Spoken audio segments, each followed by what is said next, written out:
দর্শক, হঠাৎ করে সেনাপ্রধান একটি বার্তা দিল। এই বার্তা কি ইঙ্গিত বহন করে এটা আপনারা বিশ্লেষণ করবেন।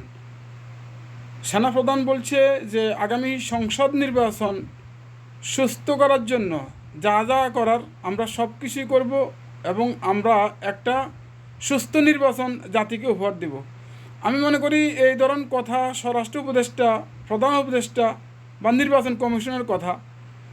তো সেনাপ্রধান কেন এই ধরনের কথা বলছে আর একটা সুস্থ নির্বাচন উপহার দিবে, এটা আমরা কিভাবে বিশ্বাস করব? এর আগে অতীতে তো অন্যান্য নির্বাচনগুলো সবসময় কখনো পুলিশ প্রধান, কখনো সেনা প্রধান, কখনো হাসিনা সুস্থ নির্বাচন উপহার দিবে বলে একটা নির্বাচন অসুস্থ হয় নাই। তো এখন যে কি জাতিকে আরেকটা ধোঁকা দিতেছে নাকি? ভালো কথা, যদি সুস্থ নির্বাচন, আমরা তো বিশ্বাস করতে পারি না এরা সুস্থ নির্বাচন দিতে পারবে, যেহেতু দেশের যে পরিস্থিতি ওই পরিস্থিতি অনুযায়ী বলতেছি আর কি, বর্তমান পরিস্থিতির সাথে হিসাব করে বলতেছি। তো আমি মনে করি যদি সুস্থ নির্বাচন তারা যদি দিতে পারে, আগে পরীক্ষামূলক 15-20টা আসনের মধ্যে আগে নির্বাচন হোক।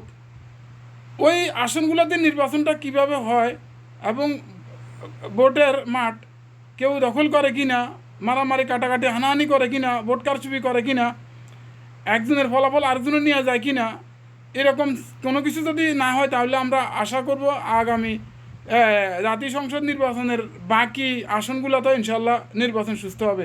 তবে আমরা এইভাবে তো সারা দেশে একই দিনে যদি নির্বাচন হয়, আমরা কোনোভাবে সুস্থ আশা করতে পারি না।